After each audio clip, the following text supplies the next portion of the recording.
அப்புறம் அவர்கள் அங்கிருந்து மதுரைக்கு செல்லலாம் என்று கிளம்பினார்கள். செல்லும் பாதி வழியில் இரவாகிவிட்டது. அதனால் தூங்கிட்டு காலையில் எழுந்து செல்லலாம் என்று முடிவு செய்தனர். அப்புறம் 2 ரூம் வாடகைக்கு எடுத்தார்கள். ஒரு ரூமில் ஆண்களும் இன்னொரு ரூமில் பெண்களும் இருந்தனர். நல்லா இரவாகிவிட்டது. ஜாக்கு தூக்கம் வரவில்லை. அவன் மொபைல் போன் பார்த்து கொண்டு ரூமை விட்டு வெளியே வந்தான். வெளியில் வந்து மொபைல் பார்த்து கொண்டிருந்தான். அதே நேரத்தில் ரோஸும் வெளியில் வந்து மொபைல் பார்த்து கொண்டிருந்தாள். அதை பார்த்த ஜாக் அவளிடம் கைகளை காட்டினான். பிறகு 2 பேரும் அருகில் சென்றார்கள். ஏன் இன்னும் நீ தூங்கவில்லை என்று ஜாக் கேட்டான். ரோஸும் அதே கேள்வியை ஜாக்கிடம் கேட்டால் இருவரின் ஒரே பதில் தூக்கம் வரவில்லை என்று சொல்லி சிரித்தார்கள்.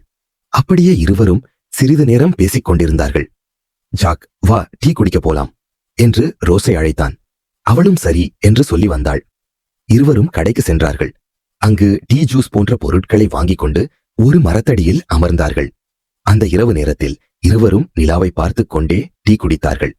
அந்த தருணம் அவர்களுக்கு மிகவும் பிடித்திருந்தது. அவர்கள் நேரம் பார்க்காமல் பேசிக் கொண்டிருந்ததால் விடிந்துவிட்டது.